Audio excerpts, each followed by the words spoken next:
क्योंकि वेदों में दोनों बातें कही गई, भेद भी कहा गया और अभेद भी कहा गया, इसीलिए दोनों मत आज भी चलते हैं।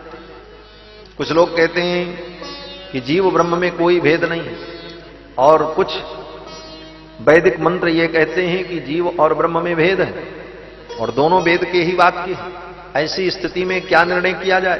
तो रामानुज स्वामी ने कहा भगवान से ही पूछा जाए। बोले ये पूछ लीजिए कि जीव और ब्रह्म में भेद है कि नहीं, और तीसरा प्रश्न ये पूछ लीजिए कि भगवान की प्राप्ति का, मोक्ष की प्राप्ति का सर्वश्रेष्ठ साधन क्या है। और चौथा प्रश्न भगवान से आप ये पूछ लीजिए कि जो शास्त्रों में ये कहा गया कि अंतिम समय में जो व्यक्ति भगवान का स्मरण करता है उसी को भगवत प्राप्ति होती है, जन्म जन्म मुनि जतन कराही अंतराम कही आवत नाही, तो अंतिम समय में भगवान की स्मृति क्या अनिवार्य है? अगर अंतिम समय में भगवान का स्मरण नहीं हुआ तो क्या उस जीव को भगवान की प्राप्ति नहीं होगी? इसका समाधान मैं चाहता हूं। ये बड़े सब गंभीर प्रश्न थे रामानुज स्वामी, क्योंकि भागवत में भी सुखदेव जी ने कहा जन्म लाभ परः पुंसाम अंते नारायण स्मृति ही, जीवन का परम लाभ यही है कि अंत में भगवान नारायण की स्मृति हो। तो रामानुज स्वामी ने कहा कि यह भी आप भगवान से पूछ लीजिए कि चरम स्मृतिम चहित्वा, अंतिम समय में भगवान का स्मरण हो तब तो ठीक है, अगर नहीं हुआ तो क्या उसे गति नहीं मिलेगी? और एक प्रश्न ये पूछ लीजिए कि मैं किस महापुरुष की शरणागति करूं?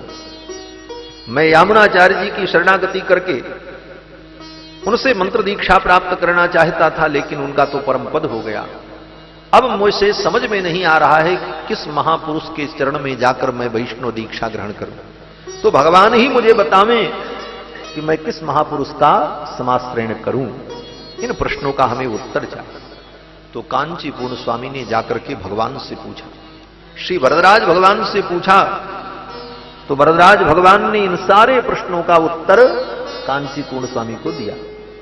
क्या उत्तर दिया? बोले तद्भावोत्तरमिदम् अस्त्यहम् तत्त्वम्। पहले प्रश्न का उत्तर देते हुए वरदराज भगवान ने कहा कि रामानुज स्वामी ने जो पूछा है कि परम तत्व क्या है, बोले अहम तत्वम। भगवान ने कहा मैं ही परम तत्व हूं, और वास्तव में परब्रह्म परमात्मा परम तत्व तो भगवान है, बाकी जितने हैं बोले सब देवता हैं। देवता और परमात्मा में अंतर है, देवता उनके परिकर हैं और भगवान परब्रह्म परमात्मा सर्वनियंता जगदाधार है। भगवान ही परम तत्व है। इसीलिए गीता में भी भगवान ने स्पष्ट कह दिया कि मत्तः परतरम नान्यत् किंचिदस्ति धनंजय। अर्जुन को उपदेश करते हुए भगवान ने गीता में कहा कि मुझसे परे कोई तत्व नहीं है, मैं ही परम तत्व हूं। मत्तः परतरम नान्यत्। अब रही बात, अलग अलग देवताओं को भजने वाले लोग अपने अपने इष्ट को परम तत्व कहते हैं, ठीक है, उनकी भावना है और उस रूप में वो अनुभव करें, भजन करें, लेकिन अगर सब शास्त्रों का आलोडन किया जाए तो परम तत्व के रूप में भगवान ही सिद्ध हो। दो चार उदाहरण देकर के मैं बात आगे बढ़ाऊं। एक उदाहरण तो यही समझ लो कि भगवान परम तत्व इसलिए भी हैं कि वेद भगवान का ही परम तत्व के रूप में प्रतिपादन करता है। वेद से बड़ा कोई प्रमाण नहीं। कहां पर? बोले वेदों में पुरुष सूक्त में परम तत्व का वर्णन किया गया, जिस पुरुष सूक्त का हर ब्राह्मण प्रतिदिन पाठ करता है, सहस्र शीर्षा पुरुष सहस्राक्ष सहस्रपाद। उस पुरुष सूक्त में सबसे अंत में आकर के यही कहा वेदों ने कि श्रीश्चते लक्ष्मीश्च पत्न्यावहो रात्रे पार्श्वे नक्षत्राणि रूपमस्सि नौ। श्री और लक्ष्मी जिनकी पत्नी है, श्री देवी भूदेवी जिनकी पत्नी है, ऐसे भगवान नारायण ही परम तत्व है। ये तो वेद की बात है। उसके बाद वेद में जितने मंत्र हैं, उन मंत्रों का उच्चारण जब किया जाता है तो भले वो किसी देवता का मंत्र क्यों न हो, लेकिन उस मंत्र के प्रारंभ में भगवान का ही नाम लिया जाता है। आप गणेश जी का मंत्र पढ़ो, गणानां त्वा गणपति गुं हवा महे, लेकिन मंत्र तो गणेश जी का पढ़ा जाएगा, लेकिन सबसे पहले नाम भगवान का लिया जाएगा। हरि ही ओम गणानां त्वा गणपतिगुं हवामहे। हरि ही ओम, पहले हरि का नाम लिया। देवी का भी मंत्र पढ़ो तो हरि ही ओम अंबे अंबिके बालिके नमानयति कश्चन ससत्यस्वकः सुभद्रिकां कां पीलवासिनीम। देवी का भी मंत्र पढ़ो तो पहले भगवान हरि का नाम लेना। रुद्र का भी मंत्र पढ़ो तो हरि ही ओम नमस्ते रुद्रमन्यव उतोतैखवे नमः बाहुभ्यामुतते नमः। तो किसी भी देवता का मंत्र पढ़ने के पहले हरि ही ओम, भगवान हरि का ही उच्चारण किया जाता है, क्योंकि भगवान हरि ही परम तत्व है। इतना ही नहीं, किसी भी देवता का आप पूजन करने बैठो तो सबसे पहले आचमन करना होता है, और आचमन करेंगे तो भगवान का ही नाम लेंगे। केशवाय नमः, नारायणाय नमः, माधवाय नमः, क्योंकि भगवान ही परम तत्व। ये सारे संकेत हैं परम तत्व का निर्णय करने के। इतना ही नहीं, आप संकल्प करने चलो किसी पूजा का तो सबसे पहले भगवान का ही नाम लेते हैं। हरि ही ओम तत्सत, हरि ही ओम तत्सत, हरि ही ओम तत्सत। विष्णुर्विष्णुर्विष्णु श्रीमद्भगवतो महापुरुषस्य विष्णोराज्ञया प्रवर्तमानस्य। ये संपूर्ण सृष्टि किसके द्वारा प्रवर्तित है? भगवान विष्णु के द्वारा, हरि के द्वारा प्रवर्तित है, क्योंकि भगवान हरि ही परम तत्व हैं। तो वेद पुराण शास्त्र स्मृति सारे धर्म ग्रंथ एक स्वर से भगवान नारायण के परत्व का प्रतिपादन करते हैं। भगवान नारायण ही परम तत्व हैं, और वही भगवान नारायण रामकृष्ण नरसिंह के रूप में प्रकट होते हैं। इसीलिए रामकृष्ण नरसिंह और नारायण में कोई अंतर नहीं है। तो भगवान ही परम तत्व है। भगवान ने कहा अहम तत्वम, मैं ही परम तत्व हूं, ये उत्तर दे दिया। और जीव ब्रह्म में भेद है तो भगवान ने कहा हां सद्वैतम मतमपि साधनम प्रपत्ति ही।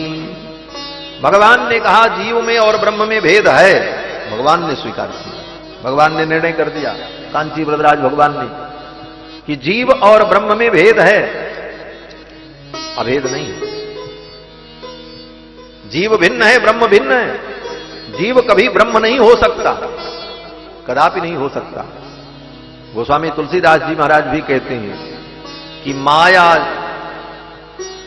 बस परिच्छिन्न जड़, जीव की ईश समान।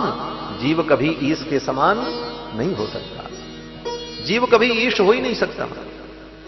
और वेदांत में भी वर्णन तो किया गया कि जब जीव मुक्त होता है तो मुक्त होने के बाद वो भगवान के समान तो हो जाता है। ब्रह्मविद ब्रह्मैव भवति, ब्रह्मविद ब्रह्म को जानने वाला ब्रह्मैव भवति, ब्रह्म के समान हो जाता है, लेकिन ब्रह्म नहीं हो जाता, ब्रह्म के समान हो जाता, ब्रह्म नहीं होता। कैसे? बोले जैसे भगवान चतुर्भुज हैं, शंख चक्र गदा पद्म धारण करते हैं, पीतांबर पहनते हैं, वैसे वो जीव भी मुक्त होकर के उसी रूप में हो जाता है, लेकिन वो भगवान नहीं हो जाता, अंतर बना रहता है। वैकुंठ में जितने जीव पार्षद हैं जो मुक्त हैं, नित्य मुक्त, वो सब चतुर्भुज ही रहते हैं और सब भगवान जैसे ही दिखते हैं। हाँ, सबकी नाक आंख कान स्वरूप सब भगवान जैसा। जो मुक्त होकर वैकुंठ गया सब भगवत स्वरूप हो जाते हैं। बोले महाराज तब तो बड़ी समस्या होती होगी। बोले क्या समस्या? बोले असली भगवान कौन है कैसे जाने? बोले उसका भी वो होता है चिन्ह। क्या चिन्ह है? बोले भगवान के समान जीव मुक्त होकर के हो तो जाते हैं, लेकिन कुछ अंतर रहता। बोले क्या अंतर? बोले जो शेष की सैया है भगवान की, जो भगवान का दिव्य शेषासन सिंहासन है, उस सिंहासन पर केवल भगवान ही बैठ सकते हैं, दूसरा कोई नहीं बैठ सकता। और दूसरा प्रमाण, बोले बगल में लक्ष्मी जी भगवान के ही विराजमान होती हैं, दूसरे के बगल में वो विराजमान नहीं हो सकती। तीसरा प्रमाण, बोले कौस्तुभ मणि जो भगवान का नित्य आभूषण है, वो कौस्तुभ मणि केवल भगवान के गले में रहती है और किसी के गले में नहीं रहती। वैकुंठ में रहने वाले सब जीव भगवान के समान दिखते हैं, लेकिन कौस्तुभ मणि तो केवल भगवान के वक्षस्थल पर रहती है, और वो कौस्तुभ मणि भी बड़ी विलक्षण है। उस मणि में छिद्र नहीं है। जैसे कोई भी मणि आपको पहनना हो तो या तो उसमें छिद्र हो, अथवा उसको, उस मणि को, उस रत्न को आप सोना चांदी से मंडित करा करके लाकेट जैसा बनाओ, तब गले में पहनो। लेकिन वो भगवान की जो कौस्तुभ मणि है, उसमें न कोई धागा है न कोई डोरी है और न किसी माला में पिरोई है। बोले तब वो ऐसी दिव्य मणि है, वो भगवान के वक्षस्थल पर चमकती रहती है।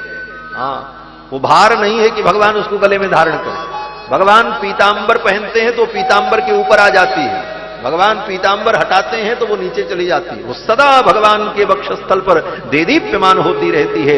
ऐसी विलक्षण मणि जो है वो कौस्तुभ मणि, उसका कोई भार नहीं है, और इतना भार उसका है कि उसको कोई उठा भी नहीं सकता, क्योंकि समुद्र मंथन से प्रकट हुई वो मणि। भागवत में कथा है कि जब कौस्तुभ मणि प्रकट हुई तो सब देवता उसको उठाने गए, कोई नहीं उठा पाया, सब थक गए महाराज, थक करके चूर हो गए, कोई उस मणि को उठा नहीं पाए। जब उठा नहीं पाए तो फिर उसको धारण कौन करे? तो भगवान आए तो मणि अपने आप उठ करके भगवान के वक्षस्थल पर विराजमान हो गई। स्वयं वो मणि भगवान के वक्षस्थल पर विराजमान हो गई। और यथार्थ में वो मणि क्या है? बड़े रहस्य की बात है। इस रहस्य को विष्णु पुराण में पराशर महर्षि ने कहा है। रहस्य यह है कि वो मणि जो अनंत अनंत जीवात्मा है, अनंत अनंत जीव जो सृष्टि में है, उनका वो नित्य स्वरूप मणि है महाराज। वो मणि और कोई नहीं है, अनंत अनंत जीवात्मा ही मणि है भगवान के गले में, वो कौस्तुभ मणि के रूप। और अनंत अनंत जीवों के भार को भगवान ही धारण कर सकते हैं और कोई धारण नहीं कर सकता। सबके आधार ठाकुर है। विष्णु पुराण में वो कौस्तुभ मणि जो भगवान की है वो क्या है? बोले जीव का स्वरूप। सारे जीवात्मा भगवान के भक्त भगवान के हृदय में मणि के रूप में विराजमान है। तो वो कौस्तुभ मणि और किसी के हृदय में नहीं होती। और चौथा चिन्ह बोले भृगु जी का चरण चिन्ह। भृगु जी ने जो भगवान को चरण प्रहार किया, वो चरण का चिन्ह भगवान के वक्षस्थल पर बन गया। विप्रपादाब्ज चिन्हम, गोस्वामी जी ने जो प्रार्थना की, विप्रपादाब्ज चिन्हम, ब्राह्मण का चरण चिन्ह, तो उस चरण चिन्ह को भगवान ने अपने वक्षस्थल पर धारण किया। वो भृगुलता, भृगुपाद केवल भगवान के वक्षस्थल पर होता है और किसी के वक्षस्थल पर नहीं। और क्या पहचान है?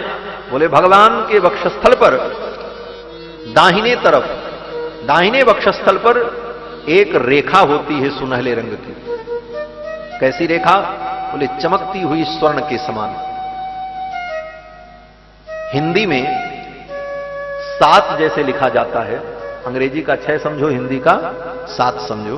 तो वो हिंदी में जो 7 लिखा जाता है उसी प्रकार से ऐसी घूमी हुई एक रेखा बनी रहती है दाहिने वक्षस्थल पर, और वो स्वर्ण के समान चमकती। वो क्या है? बोले उसको श्रीवत्स चिन्ह कहते हैं। वो श्रीवत्स चिन्ह है। भगवती महालक्ष्मी उस चिन्ह के रूप में भगवान के हृदय में बैठी रहती है। तद वक्षस्थल नित्यवास रसिकाम तच्छांति संवर्धिनी पद्मालंकृत पाणि पल्लव युगाम पद्मासनस्थाम श्रियम वात्सल्यादि गुणोज्वलाम भगवतीम वंदे जगन्मातरम। जगत माता जगत जननी लक्ष्मी एक रूप से भगवान के वक्षस्थल में विराजमान है। तो ये सारे चिन्ह भगवान में दिव्य रूप से विद्यमान रहते हैं। इसीलिए वैकुंठ के जो पार्षद होते हैं उनमें और भगवान में यही अंतर होता है। तो भगवान और जीव दोनों में भेद है। सद्वैतम मतमपि, भगवान कहते हैं जीव कभी ब्रह्म नहीं होता। और वेदांत ब्रह्म सूत्र में भी वेद व्यास जी ने अंत में लिखा कि मुक्त होने के बाद जीव भगवान के समान तो हो जाते हैं, अनावृत्ति शब्दात अनावृत्ति शब्दात, फिर उन्हें संसार में कभी आना नहीं पड़ता। लेकिन भगवान के समान होने पर भी भगवान का जो काम है वो काम जीव नहीं करते। बोले क्या काम? बोले जगत व्यापार वर्जम। वेद व्यास जी सूत्र लिख रहे हैं, जगत व्यापार वर्जम।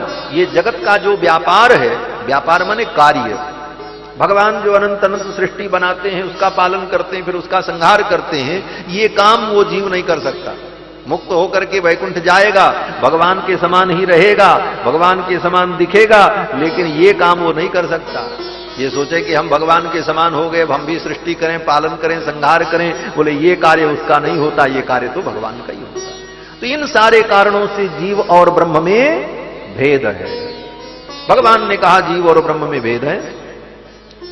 और तीसरा प्रश्न, भगवान की प्राप्ति का साधन क्या है? तो भगवान ने स्वयं कहा कि मेरी प्राप्ति का सर्वश्रेष्ठ साधन प्रपत्ति है। सर्वश्रेष्ठ साधन प्रपत्ति है। सर्वधर्मान परित्यज्य सर्व कामाश्च साक्षरान लोक विक्रांत चरणौ शरणम ते ब्रजम विभो। भगवान कहते हैं सब कामनाओं को छोड़ करके जीव मेरी शरणागति कर ले, यही मेरी प्राप्ति का सर्वोत्तम साधन है। ज्ञान भी साधन है, भक्ति भी साधन है, उपासना भी साधन है, कर्म भी साधन है, लेकिन इन साधनों से श्रेष्ठ साधन शरणागति है। शरणागति को ही प्रपत्ति कहते हैं। इसीलिए गीता में भगवान ने अर्जुन को कर्म का उपदेश किया, ज्ञान का उपदेश किया, भक्ति योग बताया। सब बताने के बाद भी अर्जुन का मोह भंग नहीं हुआ। तब अर्जुन ने कहा, महाराज आपने सब तो सुना दिया, लेकिन अभी तक मेरे पल्ले कुछ नहीं पड़ा, मैं क्या करूं ये निर्णय नहीं कर पा रहा हूं। कौन सा साधन अपनाऊं कि निश्चित रूप से मेरा कल्याण हो, कर्म बंधन से मैं मुक्त हो जाऊं, संसार के इन सारे कर्मों को करते हुए भी कर्म का कोई बंधन न हो। तब भगवान ने कहा, अर्जुन अभी तक तो मैंने तुमको जो बताया वो गोपनीय था, लेकिन अब परम गोपनीय तत्व जो है, परम गोपनीय ज्ञान है, वो मैं तुमको बताने जा रहा हूं। गीता के 18वें अध्याय में भगवान कहते हैं कि गुह्यात् गुह्यतमं भूय शृणु मे परमं वचः। गुह्य से गुह्य तत्व जो है वो मैं तुमको अब बताने जा रहा हूं। गुह्यात् गुह्यतमं भूय शृणु मे परमं वचः।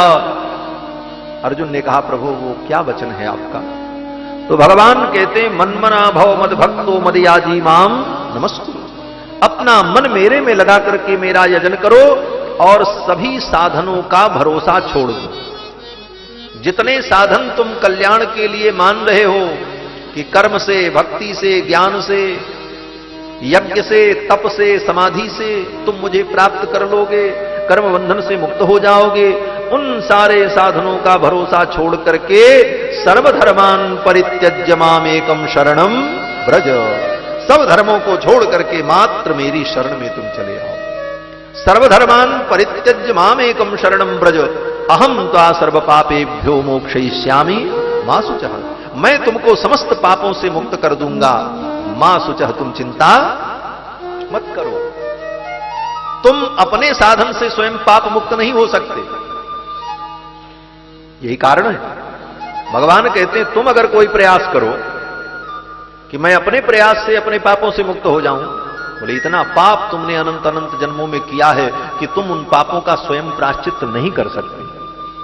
बोले तब भगवान कहते हैं, ये मेरे ऊपर तुम छोड़ दो, तुम केवल मेरी शरण में आ जाओ, मैं तुम्हारा पाप मिटाऊंगा, तुम नहीं मिटा पाओगे।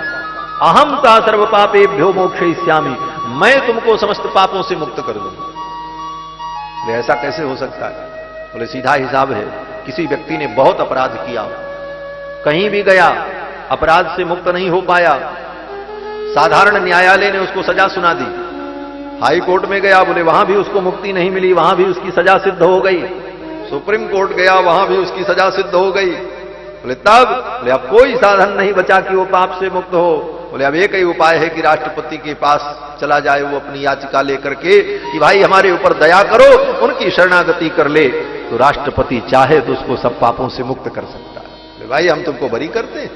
तो भगवान तो सर्वोपरि हैं। भगवान कहते हैं, सर्वधर्मान परित्यज्य मामेकम शरणम ब्रज, सब धर्मों को छोड़ करके मेरी शरण में आ जाओ, तो अहम ता सर्व पापेभ्यो मोक्षयिष्यामि मा शुचः, मैं तुमको समस्त पापों से मुक्त कर दूंगा। ये शरणागति, शरणागति एक बार करनी पड़ती है। एक बार शरणागति कर ले तो जीव का, उस जीव का भगवान कभी त्याग नहीं करता। ये बड़ा गंभीर विषय है, इस विषय पर और मैं कुछ कहूं तो समय नहीं है।